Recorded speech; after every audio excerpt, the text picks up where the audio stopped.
यूहन्ना 16:6 में लिखा हुआ है, मैं मार्ग हूं। यीशु मसीह कहता है कि मैं मार्ग हूं।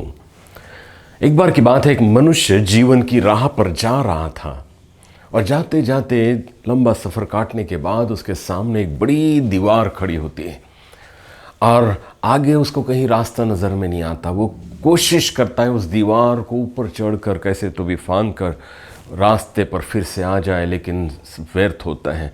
दीवार को टकरा कर मार मार कर तोड़ने की कोशिश करता है, लेकिन सारे परिश्रम व्यर्थ हो जाते हैं।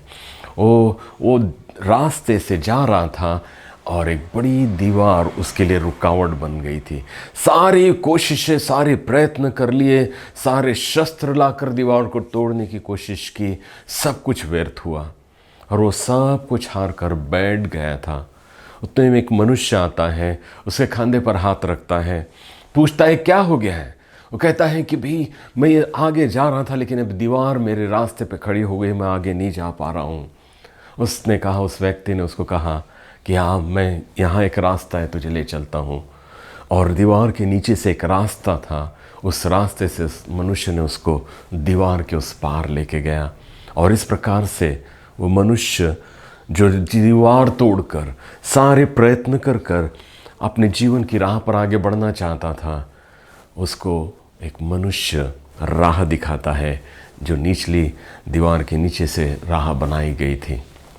मेरे प्रियो, सचमुच ये छोटी सी कहानी आज मुझे और आपको भी, ये सारे संसार को भी, ये महामारी एक दीवार के नहीं हमारे सबके सामने खड़ी हो गई है।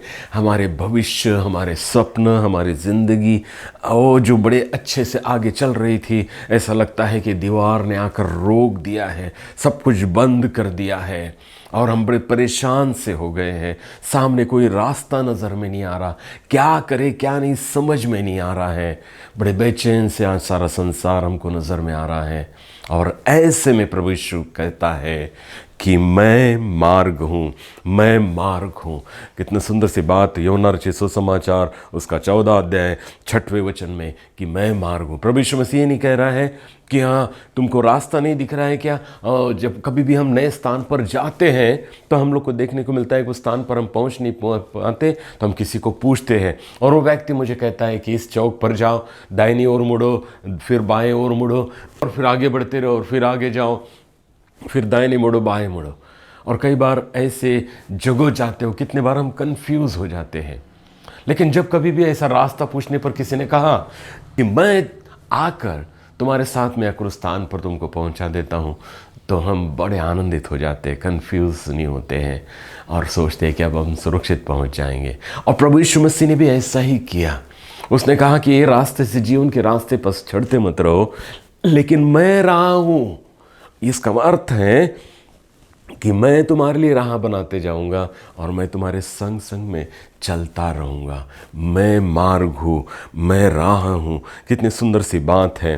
रोमियो की पत्री 11वां अध्याय 33वें वचन में लिखा है, परमेश्वर का मार्ग महान है और हमारे समझ से बाहर है। परमेश्वर का मार्ग यानी जीवन का तरीका, मार्ग यानी बोलने से कोई रास्ता नहीं मैं कह रहा हूँ आज, लेकिन हमारे जीवन व्यतीत करने का तरीका। और ये परमेश्वर का मार्ग इतना महान है कि हमारे समझ से बाहर है।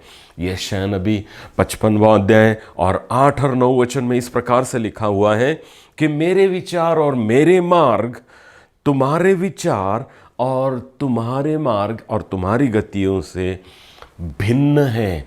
जमीन और आसमान में जितना अंतर है, उतनी भिन्नता मेरे विचार, मेरे मार्ग और मनुष्य तुम्हारे विचार और तुम्हारे मार्गों में है। तो परमेश्वर मुझे और आपको भी समझा रहा है कि परमेश्वर की मार्ग यानी कि परमेश्वर के जीने की राह ये कितनी भिन्न है हमारे मनुष्य के जीवन की राह से।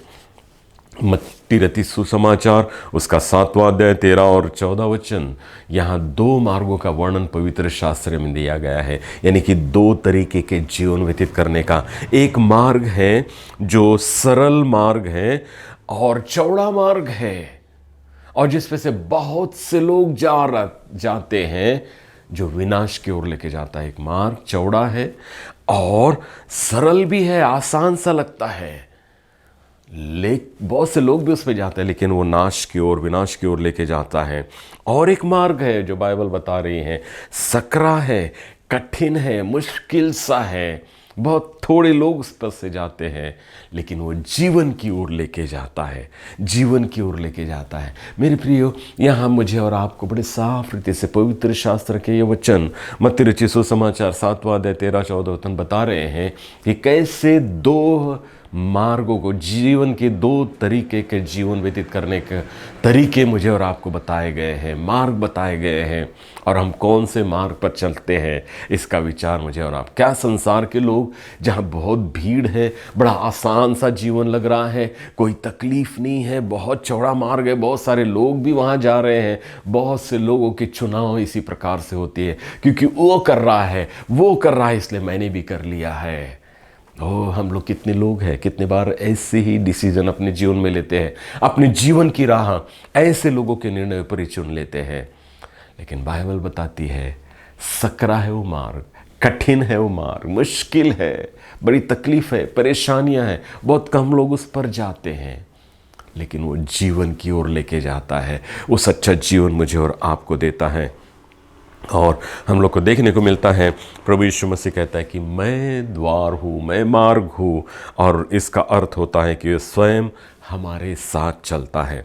हमारे जीवन की राह, जैसे मुश्किलें, यीशु मसीह के जीवन में भी मुश्किलें आई। हमारे जीवन के राह पर हम देखते हैं, मैंने कहा कि कैसे महामारी ने, जहाँ जाओ लोग इसी की चर्चा करते हैं कि कैसे मुश्किल हो गया है जीवन, परेशानी का हो गया है, तकलीफ़ों से भर दिया है जीवन को।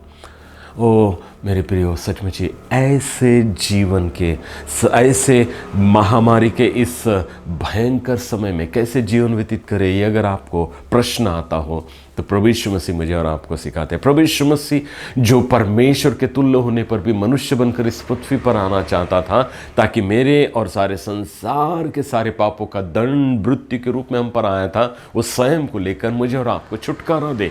और एक अच्छे मकसद से इस पृथ्वी पर जब वो आना चाहता था तो उसको कोई भी जगह नहीं दे रहा था। एक बालक रूप में जन्म लेना चाहता था तो कोई स्थान नहीं दे रहा था, कोई जगह नहीं मिल रही थी, कोई महल नहीं, कोई छोटा सा घर नहीं, स्थान नहीं।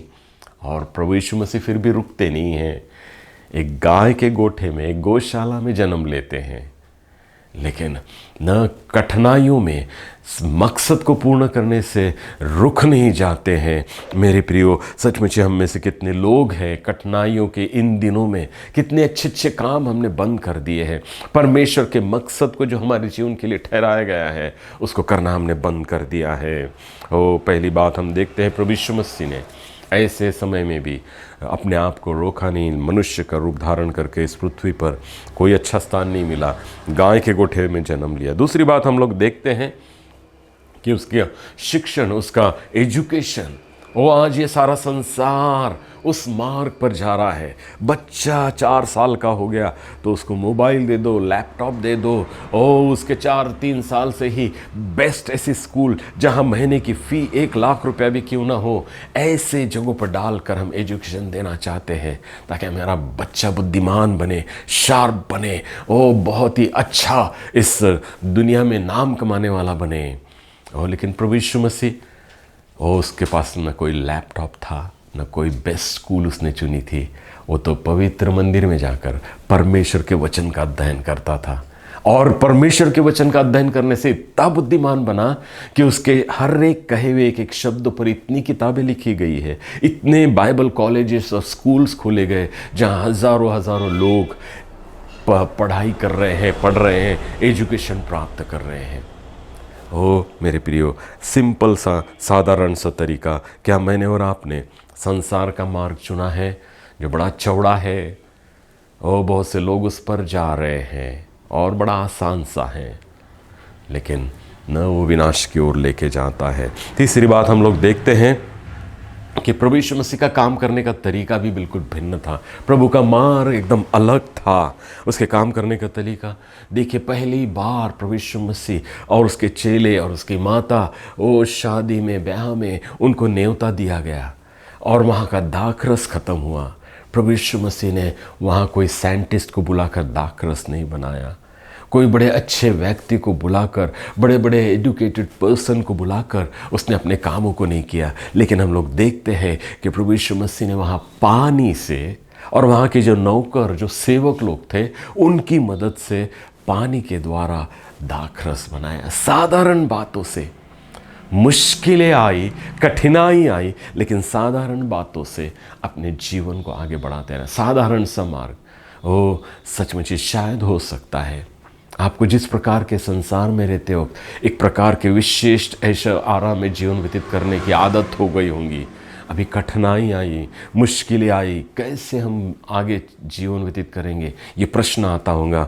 तो साधारण बातों से प्रभु कैसे अपने जीवन को आगे बढ़ाता है और बड़े बड़े कार्य करता है, यह हमको देखने को मिलता है। हमने आज ये संसार में सोच लिया है कि साधारण बातें कोई उपयोग की नहीं, कॉस्टली, महंगी। ओ मेरा एक मित्र उस दिन मुझे बता रहा था, मैंने जब उसको बताया कि न मेरे पास में 9,000 का फ़ोन है, और उसके और एक दूसरा दोस्त मेरे साथ में बैठा था, उसने कहा कि मेरे पास में 50,000 रुपये वाला फ़ोन है। मेरा एक जो मित्र था जिसके पास में सिर्फ 1,800 रुपये, 1,500 रुपये वाला फ़ोन था, उसने हमको प्रश्न किया, इस फ़ोन से जो मैसेज मुझे मिलता है या आपके फ़ोन से जो मैसेज मैं आपको करता हूँ, क्योंकि आपका फ़ोन 1,00,000 रुपये का, 50,000 रुपये का, इसलिए कुछ मैसेज में फ़र्क आता है क्या? सुनहरे शब्दों में मैसेज आपको मिलता है क्या? एक बैड न्यूज़ गुड न्यूज़ में टर्न अप होती है क्या? मैसेज ही रहता है। वो 1,500 रुपये के फ़ोन से सुनो या फिर 1,00,000 रुपये के फ़ोन से, मोबाइल फ़ोन से सुनो, मैसेज जैसा का वैसे हमको मिलता है। और हम लोग ने देख लिया है कि आज साधारण बातों को हमने त्याग दिया है, क्योंकि हम लोग को ऐसे जीवन की आदत हो गई है। और अभी इस कठिनाई के दिनों में कैसे ऐसे साधारण जीवन व्यतीत करे, प्रश्न पड़ रहा हो, तो प्रभु यीशु मसीह मुझे आपको सिखाता है, पानी का दाखरस जिसने बनाया साधारण नौकरों के द्वारा, उसने हम लोग को देखने को मिलता है कि बड़ा चमत्कार किया। बड़ा चमत्कार इन साधारण बातों से भी परमेश्वर करता है। ये परमेश्वर का राह है, ये परमेश्वर का मार्ग है, परमेश्वर के जीवन जीने का तरीका है। क्या क्यों ना मैंने और आप इस तरीके को आज अपना लें, क्योंकि ये परमेश्वर का मार्ग है, ये संसार का मार्ग नहीं है। इस पर से बहुत कम लोग चलते हैं। साधारण बातों को अपनाने के लिए आज ये संसार तैयार नहीं है। एक से एक महंगी महंगी गाड़ियाँ, महंगी महंगी चीज़ें, महंगी महंगी वस्तुएं अपने लिए लेना चाहते हैं, सुविधाएं प्राप्त करना चाहते हैं, लेकिन प्रभु का जीवन का मार्ग साधारण बातों की ओर है। चौथी बात हम लोग देखते हैं ना कि कठिनाइयों में, इस महामारी में शायद मृत्यु का डर आपको लग रहा होगा, और हर एक को इस परेशानी से जा रहे हैं। लेकिन मृत्यु के समय में भी प्रभु यीशु मसीह कितना ही न स्थिर, शांत और न स्थिर रहा, प्रभु पर अपना विश्वास कायम रखा और अपने मकसद को पूर्ण करते रहा। जिस मकसद से, जिस जीवन को उसने जीना चाहिए, जिस प्रकार से, वो विचलित नहीं हुआ। हम लोग देखते हैं कि प्रभु यीशु मसीह जानता था कि यहूदा उसको पकड़वा देने वाला है, यहूदा उसके जीवन का अंत करने के लिए और उसके शत्रुओं को पकड़वा देने वाला है। फिर भी प्रभु यीशु मसीह हम देखते हैं कि यहूदा को अपने से अलग नहीं करते, अपने चेलों से उसको अलग कोई स्थान देकर उसको दूर नहीं रखते हैं, उसको अपने करीब में ही रखते, अपने पास में ही रखते हैं, और उसको अपने साथ में रहकर वो जीवन व्यतीत करते हैं। वो ये नहीं सोचते कि मृत्यु देने वाला है इसलिए मैं उसको दूर करूं।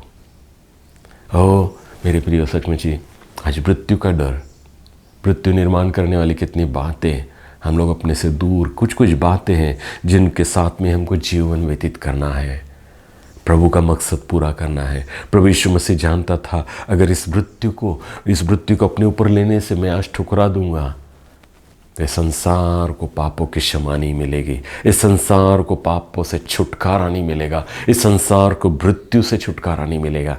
और इसलिए प्रभु यीशु मसीह मृत्यु देने वाला साथ में था, फिर भी उसको दूर नहीं करते हैं, उसके साथ में ही जीवन व्यतीत करते हैं और परमेश्वर के मकसद को पूरा करते हैं। मेरे प्रियो, सचमुच ही साधारण बातों से ओ प्रभु का देखते हैं कि साधारण बात है, साधारण मार्ग प्रभु का जीवन का मार्ग था। मैं और आपने कौन सा मार्ग चुना है? प्रभु यीशु मसीह कहता है कि मैं मार्ग हूँ। ओ, क्या इस वचन के अनुसार सकरा है वो मार्ग, कठिन है वो मार्ग, बहुत थोड़े उस पर जाते हैं, उस मार्ग को आपने चुना है या उस मार्ग को चुना है जिस पर बहुत सारे लोग जाते हैं? चौड़ा है और बड़ा आसान सा है, कठिन नहीं है। ऐसा मार्ग आपने चुना है क्या? ओ मेरे प्रियो, अय्यूब की किताब 11वां अध्याय है और 7वें वचन में लिखा हुआ है कि परमेश्वर के गूढ़, परमेश्वर के मार्ग और परमेश्वर के मर्म को कौन समझ पाया है? परमेश्वर का मार्ग एकदम भिन्न है, परमेश्वर के जीवन व्यतीत करने का तरीका एकदम भिन्न है। क्या मैं और आपने परमेश्वर का मार्ग जो प्रभु यीशु मसीह के द्वारा मुझे और आपको दिया गया है उसको अपनाया है, या इस संसार का मार्ग जो नाश की ओर ले जाता है? बहुत से लोग जाते हैं, आसान सा लगता है, लेकिन वो नाश की ओर हमें ले जाता है।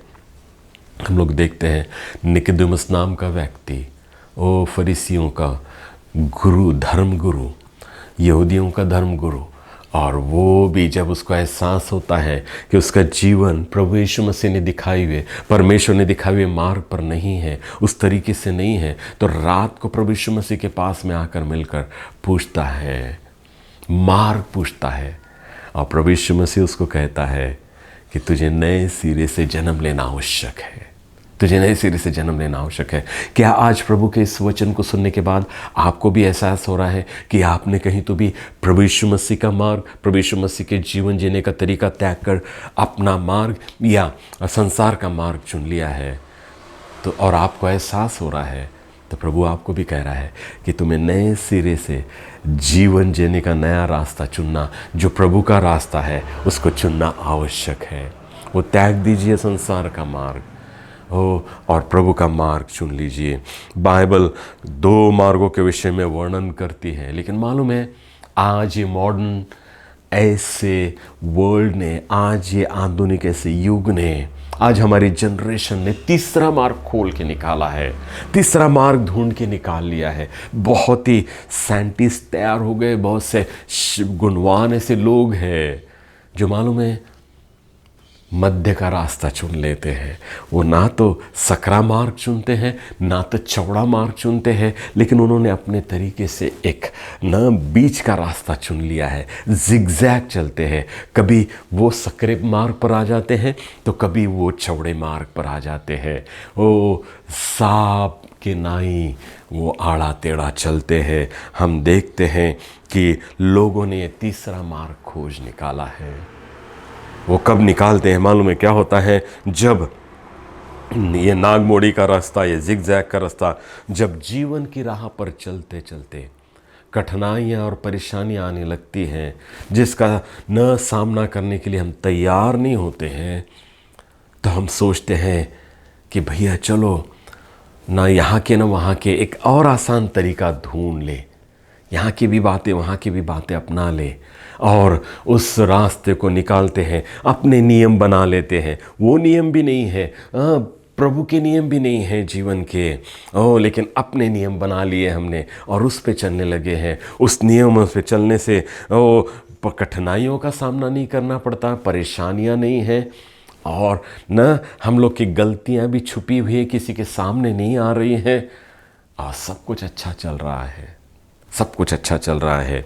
और मेरे प्रियो, सचमुच ही कितने लोगों ने हैं ऐसा रास्ता ढूंढ लिया है, लेकिन ऐसे रास्ते के लिए भी पवित्र शास्त्र वचन क्या कहता है देखिएगा। नीति वचन उसका 14 अध्याय 12 वचन में इस प्रकार से लिखा है, एक मार्ग ऐसा भी है जो ठीक जान पड़ता है पर अंत में मृत्यु मिलती है। एक मार्ग, एक जीवन का तरीका ऐसा भी है जो बड़ा अच्छा लगता है, ठीक जान पड़ता है, लेकिन उसका अंत ये मृत्यु है। मैं नहीं कह रहा हूँ, बाइबल है। मेरे प्रियो, आपने भी ऐसे कोई नियम, ऐसे कोई तरीके ढूंढ लिए हैं, अपने नियमों के तरीके से जीवन व्यतीत कर रहे हैं जो कि ना कि प्रभु के बताए हुए मार्ग से हैं, लेकिन आज सावधान होना है, वो मृत्यु की ओर लेके जाता है।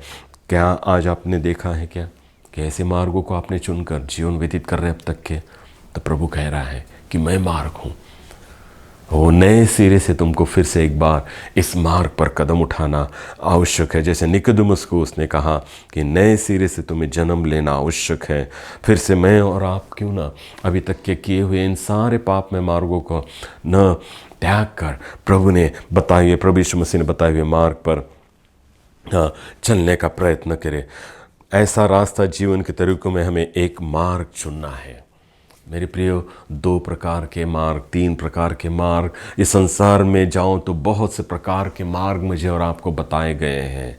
जीवन सुरक्षित है, बहुत से बातें हम लोग को बताई जाती है, लेकिन इन सारे हजारों मार्गों में मुझे और आपको एक ही मार्ग चुनना है, और वो है प्रभु यीशु मसीह, जो स्वयं ही मार्ग बनकर मेरे सामने खड़ा हुआ है, हमारे सामने खड़ा हुआ है। लेकिन कितनी दुख की बात है कि हम कई बार इस मार्ग को ठुकरा कर संसार के मार्गों को चुन लेते हैं, अपने मार्गों को चुन लेते हैं और मृत्यु की ओर बढ़ने लगते हैं। एक अच्छा रास्ता है, बहुत ही अच्छा रास्ता, जो जीवन को देने वाला है, जो प्रभु यीशु मसीह के द्वारा मुझे और आपको मिलता है। वो उसको क्यों ना आज मैं और आपको उसे चुने, और स्वर्ग के ओर ले जाने वाला यही एक रास्ता है, एक ही मार्ग है, इसके सिवा दूसरा कोई नहीं है संसार में। प्रभु यीशु मसीह मार्ग है, और मुझे और आपको उसको पूरा करना है। चुनाव आपका है, आपके सामने सारे मार्ग रखे हुए। ओ धन्यवाद हो प्रभु का कि उसने हमें स्वतंत्रता दी है। सिर्फ मनुष्य को एक ही बात करना है, चुनना है। नाश का मार्ग, मृत्यु का मार्ग हमारे सामने है, लेकिन प्रभु यीशु मसीह स्वयं जीवन का मार्ग बनकर हमारे सामने खड़ा है। हो उसको तुमने ग्रहण कर लिया तो जीवन की राह पा ली, जो स्वर्ग की ओर मुझे ले जाती है। क्यों ना आज उस राह को चुने और उस मार्ग की ओर आगे बढ़ते जाए। प्रभु की महिमा करें। God will make a way where there seems to be no way. He works in ways we cannot see. He will make a way. He will be my guide. Hold me closely to His side. With love and strength for each new day, He will make a way. He will make a way.